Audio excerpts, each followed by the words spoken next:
नमस्कार। आप देख रहे हैं लोकल 7 न्यूज। मैं हूं आपके साथ प्रिया। आज हम आपके लिए लेकर आए हैं आपके इलाके की बड़ी खबरें, एक्सक्लूसिव ग्राउंड रिपोर्ट्स और वो सारी बातें जो आपके लिए जानना बेहद जरूरी है। तो आइए नजर डालते हैं आज की इस खास खबर पर। आरंभपुर से विधायक चंद्र प्रकाश ने कहा कि कांग्रेस का इतिहास रहा है। उसने अपने शासनकाल में 36 बिरदारी को साथ लेकर उनके हित एवं कल्याण की योजनाएं क्रियान्वित की है तथा पूरा विश्वास है कि कांग्रेस शहरी जिला अध्यक्ष प्रदीप गुलिया के नेतृत्व में कांग्रेस एकजुटता से कार्य करेगी तथा अपने विपक्ष की भूमिका पूरी निष्ठा से निभाते हुए आमजन हित की आवाज मजबूती से उठाएंगे। विधायक चंद्र प्रकाश रविवार को स्थानीय बया रेस्ट हाउस में पत्रकार वार्ता को संबोधित कर रहे थे। इसी दौरान उनके साथ कांग्रेस शहरी जिला अध्यक्ष प्रदीप गुलिया भी मौजूद थे। पत्रकार वार्ता के माध्यम से प्रदेश की कानून व्यवस्था के बारे में बोलते हुए विधायक चंद्र प्रकाश ने कहा कि कांग्रेस शासन काल में जहां प्रदेश की कानून व्यवस्था नंबर 1 पर होती थी, लेकिन आज भाजपा शासन काल में उसी कानून व्यवस्था का दिवाला पिट चुका है। आज प्रदेश में रोजाना हत्या, लूट, डकैती, गोली चलने सहित अन्य आपराधिक घटनाएं सामने आती हैं, लेकिन सरकार अपराध को रोकने में नाकाम रही है। अत्यधिक बारिश के कारण, जल भराव के कारण आम लोगों व किसानों को हो रही परेशानियों के बारे में विधायक चंद्र प्रकाश ने कहा, अत्यधिक जल भराव के कारण जहां किसानों की फसलें पूरी तरह से बर्बाद हो चुकी हैं, वहीं आमजन की संपत्तियों को भी भारी नुकसान हुआ, जिसके चलते उनके समक्ष रोजी रोटी का संकट गहराया हुआ है। लेकिन इसके बावजूद भी सरकार व प्रशासन इस और कोई ध्यान नहीं दे रहे, जिसके कारण नागरिकों की परेशानियां गुणात्मक रूप से बढ़ रही है। विधायक ने आरोप लगाया कि जल भराव की स्थिति से निपटने के लिए सरकार व प्रशासन का कोई बैकअप प्लान नहीं था। यदि सरकार और प्रशासन के पास जल भराव की स्थिति से निपटने का कोई योजना होता तो आज इतनी भयावह समस्या नहीं होती, जिससे सरकार की जन विरोधी मंशा सामने आती है। उन्होंने कहा कि यदि सरकार व प्रशासन ने ड्रेनों की सफाई करवाने के अलावा अन्य कदम उठाए होते तो इस समस्या से निपटा जा सकता था। उन्होंने कहा कि सरकार व प्रशासन की इस लापरवाही के कारण न केवल किसानों की वर्तमान फसलें बर्बाद हुई, बल्कि उनके समक्ष आने वाली फसलों की बिजाई की समस्या बन गई है। ऐसे में सरकार को चाहिए कि वो किसानों को 1 लाख रुपए प्रति एकड़ मुआवजा दें। हमारे जो साथी हैं भाई प्रदीप गुलिया जी, इनके प्रधान बनने पे उनको बधाई देता हूँ और शुभकामनाएं देता हूँ। और हमें पूरा विश्वास है कि इनकी लीडरशिप में यहाँ कांग्रेस पार्टी का संगठन मजबूत होगा और 36 बिरादरी को एकजुट करके पार्टी, कांग्रेस पार्टी जो कि एक हमेशा जिसका इतिहास रहा है, 36 बिरादरी का इतिहास रहा है, साथ लेकर के चलती है। और उनके हित की जब भी सरकारें रही, हित की योजनाएं बनाई गई, उनको धरातल पे लागू किया गया। जहाँ तक मुद्दा आजकल है हमारे किसानों की फसलों का बर्बाद होने का, या हमारे जो रिहायशी इलाके हैं वहाँ पे मकानों का नुकसान होना, लोगों का जीने की जो एक रूटीन होता है वो डिस्टर्ब हुआ है और उनके सामने रोजी और रोटी का सवाल खड़ा हो चुका है, क्योंकि ना घर है, ना ठहरने की कोई जगह है, खेतों की फसलें बर्बाद हो चुकी हैं। तो हम सभी ज़िलों में, चाहे भिवानी ज़िले की बात करें, हिसार की बात करें, हम जींद की बात करें, फतेहाबाद की बात करें, सिरसा की बात करें, किसी भी ज़िलों की, सभी ज़िलों में जो ये बारिशें हुई हैं, ज़्यादा हुई हैं, इनकी ना तो सरकार की तरफ से इसको निपटने की कोई तैयारी थी, ना ही आज के दिन जो स्थिति बनी है उस पे कंट्रोल करने का किसी किस्म का बीजेपी सरकार का या प्रशासन का कहीं कोई ऐसा नज़र नहीं आता कि वो तत्पर हों या लोगों की जो समस्याओं का सामना करना पड़ रहा है उनके बारे में उनकी बहुत तेज़ी से भागीदारी हो, ऐसा कहीं नज़र नहीं आता। ये बहुत ही दुर्भाग्यपूर्ण स्थिति है।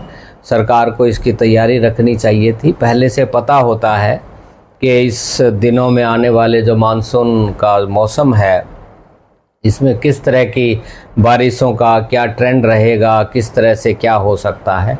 किसी भी ड्रेन की सफाई नहीं की गई। हमारे वहाँ पे 3 ज़िलों में हिसार, झज्जर मल्टीपल ड्रेन है, हिसार घग्गर मल्टीपल ड्रेन है, उसकी कहीं कोई सफाई नहीं की गई। हम लोग ग्रीवेंस कमेटी की मीटिंग में गए, वहाँ स्थानीय विधायक ने शोर मचाया और उस मुद्दे पे चर्चा नहीं हो सकी। उसमें इनकी मंशा नज़र आती है। अगर उस ड्रेन की सफाई होती तो वो आप बहुत जितने गांव आबादी के साथ लगते हैं उनको आज नुकसान नहीं पहुंचता। और उसी ड्रेन ने आज तबाही मचाई हुई है। चारों तरफ फसलों का जल चुकी हैं, बर्बाद हो चुकी हैं। बहुत अच्छी कपास की, मूंग की, बाजरा की फसलें थी और बड़ा अच्छा एक बम्पर क्रॉप आनी थी, लेकिन किसानों के साथ ये बहुत बड़ा उनका नुकसान हुआ है। उनको आने वाले दिनों में बिजाई तक की समस्या आएगी, अगली फसल की भी बिजाई नहीं हो पाएगी। तो ये भारतीय जनता पार्टी की सरकार पूर्ण तरह से फेल साबित हुई है और ना ही प्रशासनिक तौर से कहीं कोई इसमें तैयारी की गई, ना ही कोई सहयोग इनका रहा है। बात करें तो हरियाणा प्रदेश में लगातार क्राइम जिस तरह से बढ़ रहा है, देखिए पीछे विधानसभा सत्र में भी ये बात उठाई गई थी। कांग्रेस पार्टी ने बहुत ज़ोर शोर से इस बात को उठाया था और हमने चर्चा की मांग की और हमने काम रोको प्रस्ताव का नोटिस दिया, जो कि बहुत ही मेहनत और हमें एकजुट होकर हमें वहाँ पे संघर्ष करना पड़ा, आंदोलन करना पड़ा, फिर वो हमारा स्वीकार किया गया और उस पर चर्चा हुई। ये बात बिल्कुल दुरुस्त है कि आज कानून व्यवस्था हरियाणा की पूरी तरह से चरमराई हुई है। हरियाणा का जो कभी एक कानून व्यवस्था में अच्छी रैंकिंग होती थी, आज ये काफ़ी नंबर 1-2 पे है, नंबर टॉप पे आता है देश में। तो ये बहुत चिंताजनक बात है और भारतीय जनता पार्टी की सरकार का 36 बिरादरी के हित से कोई लेना देना नहीं है। चाहे आप किसान की बात करो, चाहे पिछड़े वर्ग की बात करें, चाहे दलित की बात करें, चाहे युवाओं की बात करें, चाहे महिलाओं की बात करें, इनको कोई वो लेना देना नहीं है। जितनी बातें हैं महज मीडिया में, अखबारों तक सीमित है। धरातल पे किसी तरह का कोई फ़ायदा इनकी स्कीम का या और दूसरी जो इनकी लोगों की समस्याएं उनके समाधान से संबंधित कोई उनका योगदान नहीं है। उदाहरण के तौर पे यहाँ पे एक प्रजापत समाज का एक बहुत बड़ा पिछड़े वर्ग का सम्मेलन हुआ था और यहाँ के प्रजापत समाज के जो प्रतिनिधि थे उन्होंने एक मांग रखी थी कि आरक्षण हमारा गजटेड क्लास जो क्लास 1 और 2 है उसमें हमें 27% आरक्षण दिया जाए, 16% BCA को, 11% BCP को दिया जाए। और वही मांग मैंने, क्योंकि मैं सौभाग्यशाली हूँ, गौरवान्वित अपने आप को मानता हूँ कि मैं पिछड़े वर्ग से ताल्लुक़ रखता हूँ, मैंने विधानसभा अधिवेशन में भी इस बात को उठाने का काम किया और तीनों अधिवेशन में ये बातें रखी। पहला अधिवेशन था उसमें ये बात रखी, बजट सेशन हुआ उसमें बात रखी और अब मौजूदा जो सत्र हुआ उसमें भी ये बात रखी थी। और यहाँ पे मांग रखी गई और सोशल मीडिया में ये भी प्रचारित किया गया कि वो मांग मान ली गई है। तो हमने कहा सरकार इसके बारे में क्लैरिफाई करे, नहीं तो ये हमारी आज भी मांग है। आप डबल इंजन की सरकार की बात करते हो, ट्रिपल इंजन सरकार की बात करते हो। भारत सरकार ने 27% दिया हुआ है, हरियाणा में आज 15% जो चौधरी भूपेंद्र सिंह हुड्डा जी की सरकार ने किया था सिर्फ 15% पे अटका हुआ है। क्यों नहीं उसको 16% और 11% करते? जब नॉन गजटेड में तो गजटेड में क्यों नहीं है? और बात हम सामाजिक न्याय की करते हैं, बात हम पिछड़े वर्ग के कल्याण की बात करते हैं। तो ये सरासर पिछड़े वर्ग के लोगों के साथ धोखा है और हमारी आज भी ये मांग है। और जो भी मौके आगे, चाहे विधानसभा का सत्र हो या प्रशासनिक कोई बात हो या पार्टी के हमारे कोई भी कार्यक्रम होंगे, हम इस बात पे संघर्ष करेंगे। पिछड़े वर्ग को 27% आरक्षण दिया जाना चाहिए। दूसरा मुद्दा क्रीमी लेयर की बात है। क्रीमी लेयर की लिमिट 8 लाख रखी हुई है कि क्रीमी लेयर में वो आता है जिसकी 8 लाख सालाना इनकम। भारत सरकार ने ये 2017 में की थी 8 लाख, हरियाणा सरकार ने 2024 में इसको 6 से बढ़ा के 8 किया गया है। क्यों 7 साल क्यों नहीं किया उन्होंने? ये क्या सोच थी उनकी? और जो अगली मेरी बात है कि मैं हरियाणा सरकार से, भारतीय जनता पार्टी की सरकार से ये अपील करूंगा कि इसको 8 से बढ़ा करके इसको 12 लाख किया जाए। क्योंकि जो पहला नोटिफिकेशन हुआ है उसमें लिखा हुआ है कि हर 3 साल बाद हम क्रीमी लेयर की लिमिट को दोबारा से विचार करेंगे और जो प्राइस इंडेक्स होता है, जो मूल्यांकन, जो समय समय पे इन्फ्लेशन और ये जो चीज़ें चलती रहती हैं, उनको ध्यान में रखते हुए उसको बढ़ाया जाना बनता है। कांग्रेस पार्टी ने अपने जो मैनिफेस्टो में दावा किया था कि हम 8 से 6 से बढ़ा के 10 लाख करेंगे, और आज जो प्राइस इंडेक्स का जो लेवल आया हुआ है उसके हिसाब से 11 लाख से ऊपर यह क्रीमी लेयर की लिमिट बनती है। ये ना बढ़ाने की वजह से पिछड़े वर्ग के लोगों को बहुत बड़ा भारी नुकसान है, क्योंकि थोड़ा सा जो मध्यम परिवार है और जिनके बच्चे शिक्षित होकर के आगे आ रहे हैं उनको क्रीमी लेयर की लिमिट में निकाल देते हैं, तो फ़ायदा कहाँ पहुँचा। तो मेरा कहने का भाव ये है कि ना तो युवाओं की रोज़गार देने की कहीं कोई बात है, ना महिलाओं के कल्याण की बात है, ना पिछड़े वर्ग के हित की बात है, ना दलित समाज के हित की बात है, ना किसानों के हित की बात है, ना व्यापारियों के हित की बात है, ना ही हमारे दूसरे वर्गों के हित की कोई बात है। महज एक अखबारबाजी और ये डेली कुछ अनाउंस कर देना, आज ये कर दिया आज वो कर दिया, पर धरातल पे अगर आप देखेंगे तो परिस्थितियाँ बिल्कुल विपरीत हैं।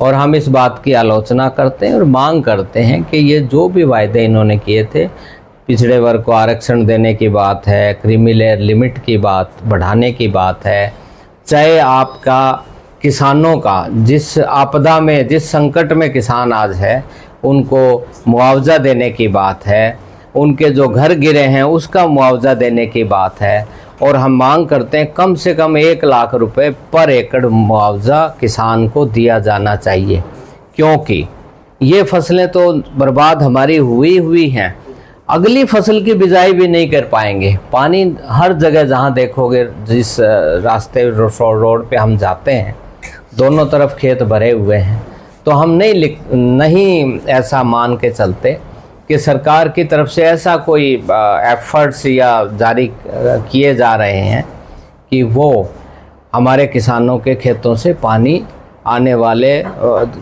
1 हफ्ते में या 10 दिन में निकाल पाएंगे, और उसके परिणाम स्वरूप अगली बिजाई नहीं होगी। तो ये निश्चित तौर से सबको सरेआम नज़र आता है। बात करें तो सरकार के द्वारा जीएसटी की दरों को जो कम किया गया है उसको आप किस तरह से देखते हैं? ये महज एक ध्यान बांटने की बात है। जब भी कोई ऐसी परिस्थिति आती है, सरकार उसको डील करने में नाकामयाब रहती है, तो वो कोई नया इशू लेकर के आते हैं। जीएसटी का ठीक है, ये पिछले दिनों से चल रहा था, अंडर कंसिडरेशन था कि घटाया जाना है, क्योंकि तब तो जल्दबाजी में इन्होंने एक जो गरीब है या बीच का मध्यम वर्ग के लोग हैं उनकी को भी वही जीएसटी का रेट रखा। इनको जब ये प्रस्ताव ले करके आए थे और जब ये पास हुआ था और उसके बाद जो काउंसिल की मीटिंग हुई, तो उस मीटिंग में ये किया जाना चाहिए था कि एक लेवल से ऊपर जिसका रहन सहन है उसके लिए क्या होगा, मध्यम वर्ग के लोगों के लिए क्या होगा, गरीब लोगों के लिए क्या होगा। तो ये सारी बातें ये इन्हीं के पार्ट पे एक फेलियर, जो भारतीय जनता पार्टी की सरकार पे फेलियरनेस उनकी रही है। कोई भी बात लेते हैं और आज तो हम सारी बातों को भूल करके किसान की बात करेंगे कि किसान को जो फसलें बर्बाद हुई हैं उनको मुआवजा दिया जाए, कम से कम 1 लाख रुपए पर एकड़। चोरी का मुद्दा राहुल गांधी जी के द्वारा मुद्दा से उठाया। देखिए, निश्चित तौर से इस बात में सच्चाई है, और ये जो राहुल गांधी जी ने जो मुद्दा उठाया है इसमें एक बहुत ही इसकी इन्वेस्टिगेशन के बाद ग्राउंड लेवल पे सारी बातें उन्होंने सर्वे करवा करके और फिर ये कंक्लूजन पे पहुँचे हैं, और ये सही बात है। किसी भी हलके में चले जाएं, पहले तो आप देखिए, आप इलेक्शन का जो एक शेड्यूल होता है उसमें 5 दिन बढ़ा देना, कहते हैं कि छुट्टियां आएंगी। जब इलेक्शन कमीशन ने जब शेड्यूल अनाउंस किया तो तब पता नहीं था आगे छुट्टियां आएंगी इन दिनों। 5 दिन वो बढ़ा देना, फिर पोलिंग होना, पोलिंग के जो शाम को सायंकाल में है, पोलिंग के 3 घंटे बाद एक्चुअल परसेंटेज ऑफ पोलिंग हमें पता लग जाती है, लेकिन उसकी परसेंटेज और फिर उसके 6-7 घंटे बाद परसेंटेज को बढ़ा करके दिखाना, तो ये कहीं ना कहीं जो राहुल गांधी जी जो वोट चोरी की बात कह रहे हैं उसमें सच्चाई है। और भारतीय जनता पार्टी ने पूरे शाम दाम दंड भेद लगा करके और जिस ये वोट चोरी करने का काम किया, ये 100% इस बात में सच्चाई है। आज हमारे बहुत ही आदरणीय आदमपुर से विधायक चंद्र प्रकाश जी भिवानी में आए हैं। इनका यहाँ एक निजी प्रोग्राम भी था। उसके बाद ये यहाँ बया टूरिज्म में कार्यकर्ताओं से इन्होंने मुलाकात करी। तो हम विधायक जी का यहाँ पहुँचने पर सबसे पहले तो स्वागत करते हैं। कांग्रेस कमेटी भिवानी की तरफ से विधायक जी का बहुत बहुत स्वागत है। दूसरा, मैं आपके सामने ये बात रखना चाहूँगा कि पूरे भिवानी ज़िले में गांव में करीब करीब 1 महीने से खेतों में पानी खड़ा है। अब वो पानी गांव में घुस चुका है। जैसे सागवान गांव, लगभग पूरा गांव खाली करना पड़ा है। कल हमने भिवानी शहर में एक रोष प्रदर्शन करा था देवनगर कॉलोनी में। मेरी डी साहब से बात हुई। डी साहब ने मेरे को कहा कि मैं अभी इस पे काम करवाता हूँ, लेकिन मुझे जानकारी मिली कि अब तक वहाँ कोई भी कर्मचारी नहीं पहुँचा है और वो पानी ऐसे की ऐसे खड़ा है। तो मैं आपके माध्यम से एक तो ये कहना चाहूँगा डी साहब को भी, प्रशासन को भी, कि आप लोगों के घरों में घुसा हुआ पानी निकालें। दूसरा, जो क्षतिपूर्ति पोर्टल जो अब तक बंद पड़ा है, आप उसको शीघ्र से शीघ्र, जल्दी से जल्दी आप उसको शुरू करवाएं, ताकि किसान अपनी ज़मीन का ब्यौरा उसमें भर सके।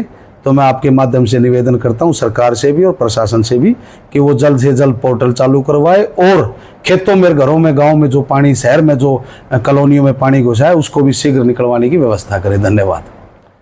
अपनी बात रखेंगे। तो ये थी आज की अहम खबर, वो हर अहम जानकारी जिसे जानना आपके लिए जरूरी था।